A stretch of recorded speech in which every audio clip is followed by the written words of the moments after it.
Bagi saya akan mengembalikan kota ini kepada pemilik aslinya. Siapa? Bapak, Ibu, dan teman-teman semua gitu loh.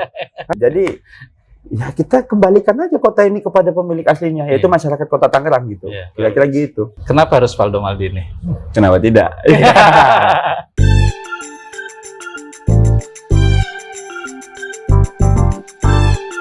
Assalamualaikum warahmatullahi wabarakatuh. Ketemu lagi sama Kang Aye dalam program Lebih Dekat Dengan. Hari ini kita akan berbincang dengan tamu spesial kita, calon wali kota Tangerang yang masih sangat muda sekali. Abang kita, Valdo Maldini. Langsung kita ketemu sama Bang Valdo. Assalamualaikum. Waalaikumsalam, Kang Aye. Bro Valdo Maldini akhirnya ketemu. Ade Yunus, bukan Hedi Yunus.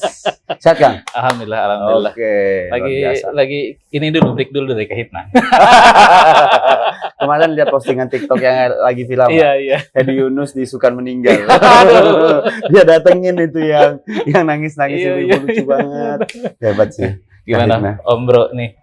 Kayaknya lagi sibuk terus. Selain di Stafsus di Sesnek nih lagi sibuk apa nih Om Bro? Ya sebenarnya sih nggak sibuk sih Kang. Maksudnya dari dulu saya kerjanya emang keliling-keliling Kang. Oke. Karena memang saya di Setnek itu kan bidang komunikasi dan media. Jadi kalau seandainya di kantor itu paling cuman tapping, bikin jawaban ke TV.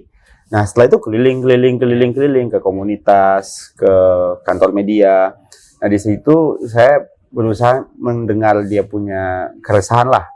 Oh kayaknya nih ada isu ini nih Mas, diskursus agak tinggi nih.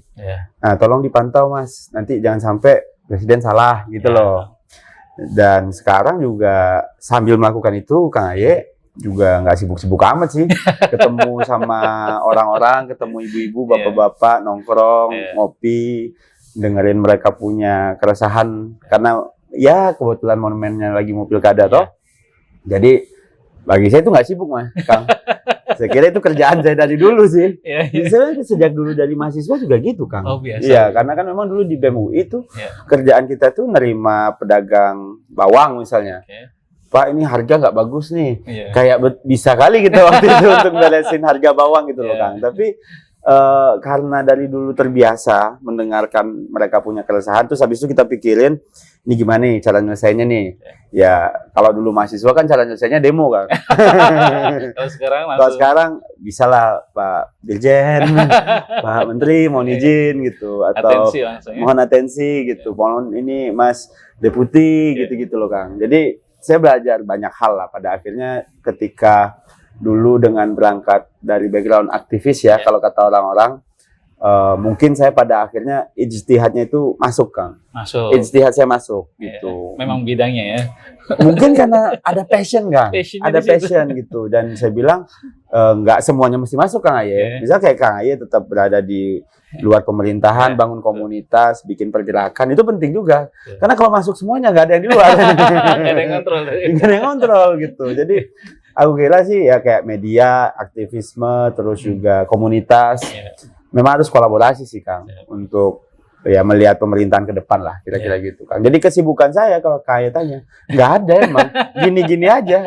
Ya paling dulu sebelumnya banyak beredar di Jakarta, sekarang Jakarta plus Tangerang gitu loh. Ya karena saya masih tugas sih Kang. Masih sekarang kemarin nih setelah Komandan Dasko sudah mengumumkan akhirnya harus berkolaborasi dengan Bro Fadli di Pilkada Kota Tangerang. Ini gimana ceritanya, mungkin bisa di-spill Bro Valdo nih, perjalanan hingga akhirnya harus maju di Pilkada Kota Tangerang sebagai calon wali kota Tangerang nih. Iya. Boleh di-spill lah, ini ceritanya gimana sih bisa akhirnya bersatu dengan... Dan duluan deklarasi berpasangan ya. Sebenarnya kan kalau kita bicara berpasangan ya Kang, itu sama kayak kita menikah ya dalam tanda kutip, iya kan? Pasti ada yang mengenalkan, pasti ada yang kirim biodata, pasti ada yang kayak ada comblangin, ada yang comblangin gitu, terus ada juga yang menghubungkan. Jadi saya ketemu Mas Fadlin itu jauh sebelum deklarasi itu Mas, gitu. Jadi saya udah kenal beliau di awal gitu. Saya kebetulan karena kita seumuran Kang, dan kita hobinya sama, yaitu berpolitik gitu kan. Karena kita bertarung terus. Jumlah pertarungan kita banyak. Mas Fadlin banyak, saya banyak gitu. Maksudnya kita memulai politik dari usia sama-sama muda gitu kan. Kalau Mas Fadlin berangkat dari ayahanda Pak Wahidin yang ya mungkin mempengaruhi cara dia berpikir dan melihat dunia gitu. Mas Fadlin mengambil jalan sebagai pengusaha gitu. Saya mengambil jalan sebagai aktivis partai gitu kan. Jadinya saya kira nggak sulit bagi kita untuk ngobrol gitu. Karena mungkin Mas Fadlin ngerti duniaku, aku cukup ngerti dunia Mas Fadlin gitu loh. Karena kolaps gitu kan. Karena berkolaborasi lagi kan. Jadi ya sebelum itu udah ketemu, udah ngopi. Waktu itu rambutnya masih keribu tuh Mas.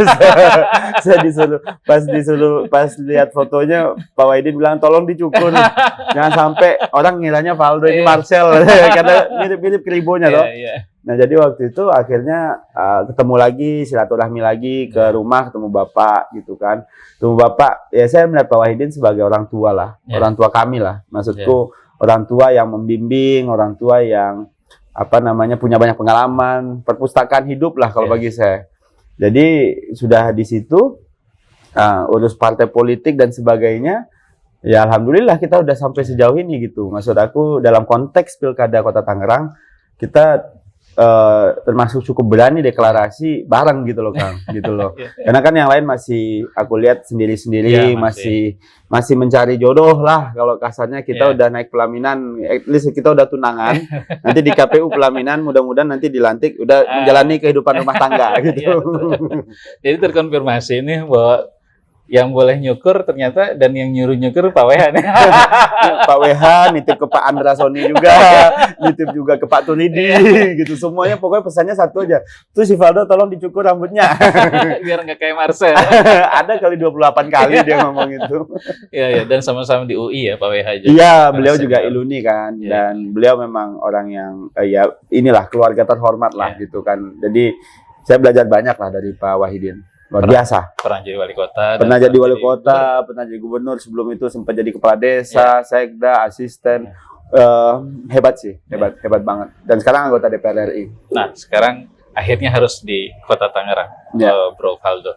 Nah, konsep apa sih yang nanti akan ditawarkan sama Bro Valdo di Kota Tangerang? Karena kemarin dipilih kita 61,63% pemilihnya adalah anak muda. Ya. Nah, konsep apa nih yang akan ditawarkan oleh anak muda Bro Valdo dan Bro Valdin besok di Kota Tangerang? Iya, pasti itu yang ditunggu-tunggu juga kan sama teman-teman. Jadi sebenarnya saya dan Mas Fadlin itu berangkat dari akar yang sama Mas sebenarnya, bahwa kita adalah kalau kita itu adalah community community organizer gitu. Kita orang yang memang berangkat dari komunitas gitu. Mas Fadlin punya hobi A, saya punya hobi B misalnya. Dalam artian saya melihat kita memang pendekatan yang kami punya, latar belakang kami lah setidaknya Mas, pasti orang komunitas. Kita orang komunitas sebenarnya gitu. Nah, bagaimana kota ini ke depan, saya pastikan Mas, kota ini akan dibangun oleh komunitas dan masyarakat gitu loh. Karena nggak mungkin kota ini dibangun oleh Valdo dan Fadlin aja gitu. Tugas kami sebagai wali kota dan wakil wali kota nanti adalah memastikan orang-orang ini terlibat semua gitu. Jadi misal kita sedang menyusun memang konsep draft visi misi dan program kita, tapi yang jelas Mas, kita tentu ingin orang-orang di Kota Tangerang ini, khususnya anak muda juga, bisa bekerja dengan aman di sini. Ya kita memang dekat Jakarta, tapi itu jaraknya juga lumayan gitu. Kalau seandainya mereka bisa mendapatkan penghasilan dengan tidak jauh dari Jakarta bedanya, atau bahkan lebih tinggi dari Jakarta, kita juga punya industri banyak di sini, pasti mereka merasa safety untuk kerja di sini Mas. Jadi selain kita akan memberantas yang namanya pengangguran itu, tentunya kita juga concern sama tingkat pendapatannya Mas. Kalau suka nggak suka, masih banyak orang-orang di Kota Tangerang itu yang hidup di bawah 746.000 per bulan Mas. Tapi ada juga orang-orang yang sekitar 40% dari orang Kota Tangerang itu spendingnya 1,2 juta sebulan. Gitu. Jadi ada gap sebenarnya gitu di antara tingkat pendapatan kita. Mungkin memang pengangguran isu, lapangan kerja isu, iya. Tapi juga ada isu soal mereka punya living allowance gitu loh Mas. Pendapatan mereka. Jadi mereka kalau dapat segini dengan living cost yang cukup tinggi di kota ini, mereka lebih merasa oke, aku bisa nabung untuk rumah, aku bisa nabung untuk ini itu dan lain-lain tuh. Nah jadinya pertama pasti itu yang jadi concern kita, bukan hanya soal lapangan kerja, tapi kualitas isi dompetnya mas, itu akan kita pikirin gitu. Jadi kita mau tendang ini ya, tendang kita punya ide lebih jauh gitu. Teman-teman nggak sekedar untuk nyari kerja doang yang kita pastikan, tapi kita pastikan uangnya banyak gitu loh. Karena kan kalau seandainya di sini mereka bisa dapat pendapatan oke gitu, ya orang-orang akan ke sini tuh. Ya anak-anak muda Tangerang dulu pasti prioritasnya. Yang pertama itu, yang kedua pasti soal kehidupan di sini mas. Bagaimana mereka merasa nyaman hidup di kota ini. Kita mungkin bisa lihat gitu. Saya keliling-keliling kalau di sini pakai mobil yang rada rendah mas. Saya pakai sedan memang. Karena memang saya pengen ngerasain tuh, oh ini jalan di sini bolong, oh jalan di sini rusak, ini harus diperbaiki. Oh ada jembatan yang saya nggak bisa lihat itu di situ apa gitu kan. Tapi nggak nyangkut kan ya? Alhamdulillah tidak gitu kan. Maksud saya kan itu kan pasti jadi isu bagi mereka yang nggak ya, pasti ada yang udah nyicil mobil, ada yang udah punya motor gitu kan, udah ada yang punya properti mungkin bahkan gitu. Bagaimana caranya mereka hidup di situ nyaman mas, aman bekerja, nyaman hidup gitu. Mereka merasa kayak oh siang-siang kotaku nggak panas lagi gitu loh. Teduh. Kita berbicara soal pohon yang harus kita perbanyak gitu kan. Gimana caranya komunitas-komunitas punya wadah juga, anak-anak skena ada tempat untuk mengekspresikan diri gitu. Event penting, tapi itu cuma trigger aja. Tapi yang paling penting kan pembinaan buat mereka gitu. Nanti mungkin kalau berkenan teman-teman juga kita didukung gitu ya. Teman-teman kita undang, mau ngapain ente gitu kan setahun ini, ya kan butuh apa gitu kan. Ayo kita bikin sama-sama gitu. Ya tugas Pemkot kan memastikan mereka terlibat. Jadi kota ini nggak dibangun sendiri mas, sama Valdo dan Fadlin aja gitu. Nggak kuat kita gitu. Ya tolong sama-sama nih. Nah yang ketiga adalah soal happiness mas. Mereka harus happy di sini gitu. Mereka kan kalau mereka happy, mereka punya mimpi di sini mas. Nah, jadi mereka bisa melihat oh di sini ada tempat wisata gitu, nggak perlu jauh-jauh gitu, misalnya ke tempat-tempat lain gitu. Kan nggak semua orang juga yang bisa masuk mall, Mas. Nah, itu harus kita pikirin juga tuh, Mas. Gimana caranya masyarakat-masyarakat yang mohon maaf masih kelas ekonomi bawah itu bisa dapat mendapatkan hiburan juga gitu loh. Dan ya work, play, life lah. Ya kan? Jadi itu yang menjadi dasar pikiran kita setidaknya sejauh ini, sehingga mereka bisa aman untuk hidup, nyaman untuk bekerja, dan juga bisa bersenang-senang, Mas. Nah, bagi saya akan mengembalikan kota ini kepada pemilik aslinya. Siapa? Bapak, Ibu, dan teman-teman semua gitu loh. Karena teman-teman dan bapak-bapak, ibu-ibu lebih lama hidup di sini dibanding saya, mungkin dibanding Mas Fadlin bahkan. Dalam derajat tertentu, kota ini kota milik Bapak Ibu semua. Nah, tugas saya adalah sebagai pemerintahan kota ke depan adalah memastikan Bapak Ibu semua ikut, terlibat, dan Bapak Ibu bekerja di sini. Itu termasuk upaya memajukan Tangerang. Bapak Ibu nyaman hidup di sini. Itu termasuk upaya memajukan Tangerang. Bapak-bapak bersenang-senang pun di sini, Bapak Ibu dan teman-teman semua. Itu upaya memajukan Tangerang semua. Nah, itulah yang akan kita bawa kali ini gitu. Jadi ya kita kembalikan aja kota ini kepada pemilik aslinya, yaitu masyarakat kota Tangerang gitu. Kira-kira gitu. Ini anak-anak skena kebiasaan kalau habis event lemes, akhirnya pinjol lagi ya. Iya. Jadi bukan nambahin dompet ini ya. Habis ya penting udah happy aja nih. Iya, mudah-mudahan nanti kalau saya bikin event kasih tahu kita gitu. Kita tahu cara bikin event tuh untung gitu loh. Maksud saya ya tugas pemerintah kota kan kayak gitu. Misalnya nanti Pak Sekda tolong dong itu dicarikan ininya donaturnya biar nggak ngutang gitu kan, atau nanti memang ada aset Pemda sendiri yang kalau saya dipinjam sama komunitas bisa gitu kan, cost-nya itu banyaknya di situ. Oke, kalau misalnya itu nanti kita partnership sama vendor-vendor gitu kan, vendor aku retainer setahun ya, nanti modelnya itu di flat aja harganya gitu. Itu kan sebenarnya bisa dinegosiasikan Mas, nggak berarti kita bilang kita nggak mau private untung gitu, tapi kita juga pengen community juga bisa happy gitu loh. Yang penting kan diurus Mas. Dikerjain. Kalau nggak dikerjain mah gini-gini aja kita Mas. Duitnya ada tuh Mas. Duitnya ada. Apalagi kalau seandainya ya mudah-mudahan kalau kita bisa bikin kota Tangerang jadi paling terkenal se-Indonesia kan, pasti investment banyak masuk. Saya percaya banget gitu kalau wah Tangerang viral terus nih gitu. Dan mudah-mudahan viralnya positif gitu ya. Ya viralnya positif sehingga wah akhirnya Mas bayangkan Mas, Kang Aye bayangkan 18 juta orang Mas per tahun turun di Suta. Masa kita nggak dapat 8 juta orang nginep di tempat kita gitu. Maksud aku paling dekat dari kota Tangerang sama bandara tuh 10% lahan kita di bandara gitu. Mudah-mudahan itu jadi faktor produksi gitu loh. Iya, salah satunya ya. Iya, selain pabrik, industri dan lain-lain. Nah, itu nanti gamenya lain lagi saya urusinnya. Solo, Banyuwangi dulu siapa yang kenal kan? Tapi setelah sekarang ada tour di Banyuwangi, oh, semua pada datang ke sana. Betul. Nah, nanti komunitas-komunitas tolonglah di ide-ide gitu. Misal kita turun dari bandara gitu kan. Ya, saya sih nggak khawatir kalau kita bikin perda terkait landmark kota gitu, city branding dan sebagainya, itu kan teman-teman paham. Nanti tinggal koordinasi sama Kadis yang terkait gitu. Pak Kadis, tolong ya kalau seandainya nanti anak-anak datang, jangan sok sibuk, kan itu aja. Jangan sok sibuk, tolong dibantu. Kok enggak saya yang maju nih, kalau saya yang maju, mohon izin Pak Kadis harus ikut kan gitu.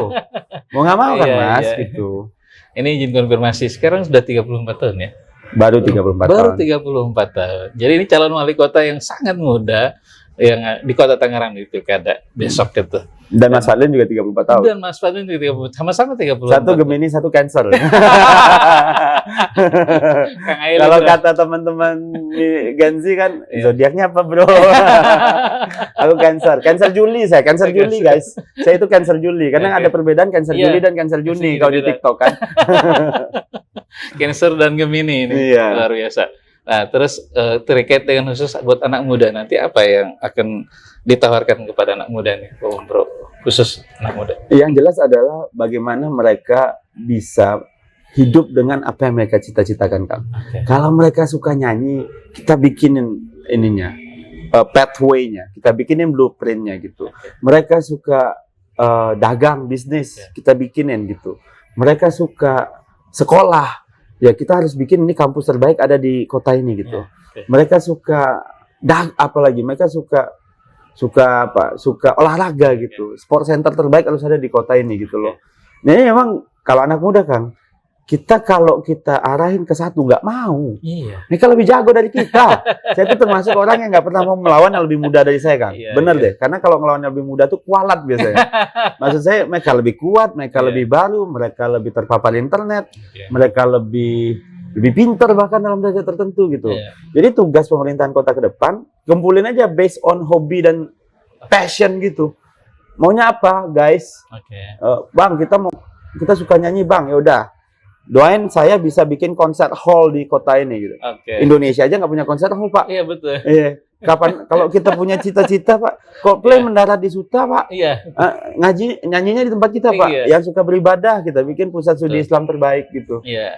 Kan tugas kita itu, Kang, gitu loh. Jadi jangan dianggurin kawan-kawan ini atau cuma didekati ketika pemilu, jangan gitu. Aku sih mohon ya teman-teman. Saya orangnya terbuka banget gitu. Bahkan nomor handphone saya buang ke publik aja gitu. Jadi maksudnya saya pribadi yang suka nulis, saya panggil nanti Kang penulis-penulis hebat untuk ngasih pelatihan di sini. Jadi ada institusi pembelajaran bagi mereka sehingga mereka udah kita didik dengan baik. Nanti pergi ke luar negerinya gampang, bandara dekat. Iya toh. Jadi mendunia nih semua kawan-kawan yang pengen jadi podcaster. Ayo belajar sama Kang Aye gitu, bikin media online, belajar sama Bang Jepang gitu kan, belajar megang kamera jadi campers handal, belajar sama Om Kenny gitu loh. Maksudnya guru-gurunya ada bos gitu loh. Kan tinggal Kang lo ajarin ya ini anak-anak gitu loh. Ya kan? Maksudnya kan udah Kang kita perlu regenerasi Kang. Iya kan? Jadi jangan berpikir borong-borong kerjaan aja gitu loh, jangan proyek-proyek aja, tapi kita juga harus membina bos. Karena kan adik-adik ini yang akan lebih lama hidup di kota ini dibanding Kang Aye tuh. Saya kira begitu Kang. Jadi memang pemerintah itu hanya memfasilitasi haknya gitu loh. Dikasih apa ya? Saya kalau punya ide-ide sedikit ya Pak, baru saya masukin pelan-pelan. Saya kayaknya pengen kalau teman-teman jadi sutradara ya. Gimana? Kita panggil itu yang bikin film-film Korea itu untuk datang ke sini. Gimana caranya kalian bisa bagus di Netflix itu gitu? Ya toh? Maksud saya kan tugas wali kota ya begitulah. Wali kota paling tahu ya enggak gitu. Yang tahu ini banyak, tapi yang pengen jadi wali kota mungkin nggak banyak gitu loh. Ya tugasnya kan mengajak kan. Jadi makanya kalau saya sih pendekatannya itu adalah komunitas, partisipasi, kolaborasi, sehingga orang-orang bertanggung jawab. Nanti kalau saya, wah Bang, ini kayaknya kita salah manggil guru nih, ya udah kita perbaiki gitu loh. Jadi ada progres dalam 5 tahun itu yang jelas gitu loh, Kang. Jadi nanti di Netflix jangan heran kalau ada dokumenter tentang film Tangerang. Iya dong. Bukan hanya sekedar kriminal, dokumenternya kriminal kan. Besok di Netflix ada nih. Ya bicara soal keamanan kota lah. Oke. Ya kita boleh juga lah kita bermimpi Tangerang Kota ini punya CCTV setiap sudut, gitu kan? Ya punya CCTV, mudah-mudahan kriminalitas turun, orang-orang aman. Kan masyarakat pengen aman, Kang. Malam-malam lampu jalan itu ada gitu, trotoar kita perbaiki. Gangster nih anak-anak muda nih. Ya nanti kita ajak pengajian di tempat Pak Wahidin gitu loh. Insya Allah tobat gitu biasanya kan. Kalau Pak Wahidin yang marahin kan kayaknya kayak ya udahlah Pak, ampun siap salah gitu kan. Anak-anak pang aja dimandiin. Iya maksud aku kita bisa ngobrol. Tetap pengen jadi diri kamu aja teman-teman muda. Tapi saya bukan orang yang meyakini mereka bisa kita berikan ikan. Enggak, kita ngasihnya kail, Kak. Karena kalau kita kasih ikan, belum tentu dimakan. Pengennya ayam gimana? Iya kan? Jadi ya tugas kita adalah mengakomodir itu. Berikan stimulus ya. Insentif, ormas, OKP, ngobrol kita gitu. Kan kalau nggak ngobrol emang kerjaan Pak Wali ngapain lagi gitu loh. Buka TikTok kan enggak gitu loh kan. Kira-kira gitu kan. Iya. Ini jadi tadi keren banget ini program-program nanti khusus buat anak muda. Oh seru-seru. Saya pastikan perda-perdanya aneh-aneh nanti kan. Saya pastikan. Karena imajinasi banyak nih. Iya kan? Tinggal implementasi ya, nanti mohon Pak Kadis. Kalian tadi saya ngobrol sama Kang nanti kita bikin podcast. Nanti warga curhat. Nah, nanti Pak Kadis duduk sebelah situ, Bu Kadis duduk sebelah situ, ya kan? Warga curhat kita dengar, gimana Pak Kadis? Bisa kita selesaikan? Bisa Pak, gitu loh. Jadi konkret gitu. Langsung eksekusi. Nanti tinggal aja, pokoknya per hari 10 orang ngadu gitu kan? Ya udah gitu. Kan ini masyarakat pengen didengar. Jangan ditutup. Saya pastikan rumah dinasnya nggak digembok, Kang. Dari pagi, siang, sore, malam. Kalau saya belum makan, pasti bapak-bapak juga belum makan kan?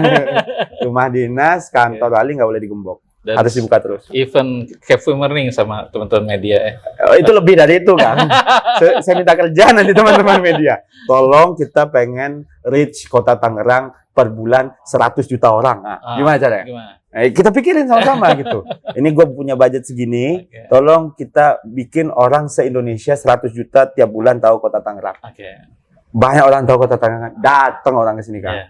Ya, nah, habis itu Pak Kadis PU, tolong ya Pak jalan perbaiki, ya, tolong ya Dinas Pertamanan perbaiki taman, perbaiki Dinas Perdagangan perbaiki UMKM dan lain-lain gitu. Jadi paralel nih kerjanya Kang. Nanti mungkin bagi tugas sama Mas Fadlin gitu. Gitu Bos. Kembali lagi nih ke tahapan pilkada yang besok tanggal 27 Agustus sudah mulai masuk tahapan pendaftaran calon di KPU. Dan kemarin Bro Paldo nih ke PKS.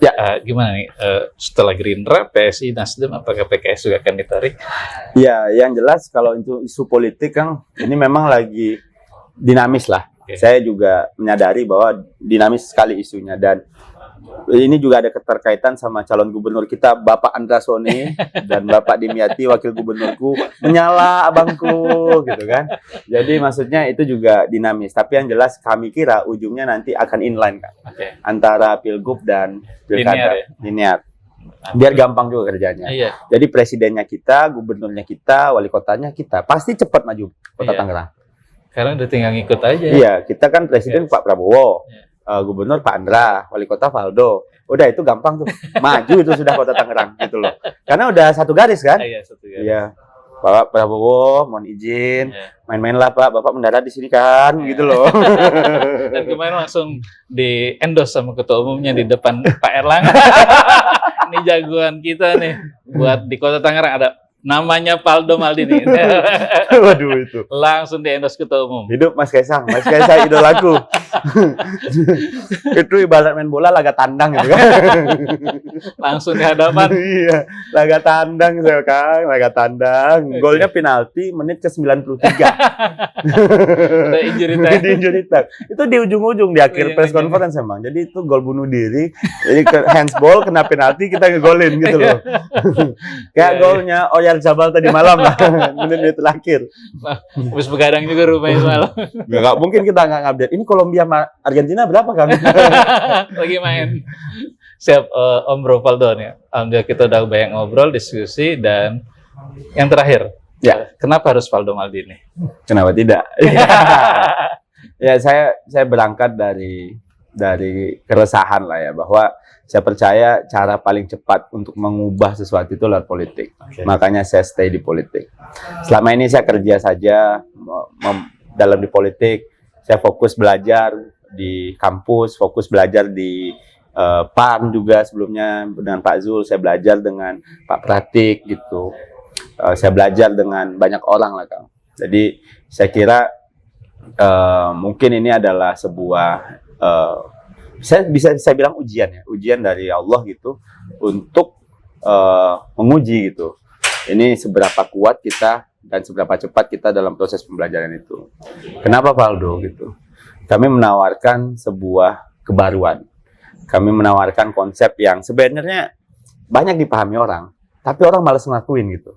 Ya, karena ini soal berbagi kekuasaan, berbagi kota dengan masyarakatnya. Masyarakat wajib merasa memiliki kota ini gitu. Jadi juga bukan hanya milik 1-2 orang saja gitu. 1 orang, 2 orang, habis itu dilanjutin sama gengnya gitu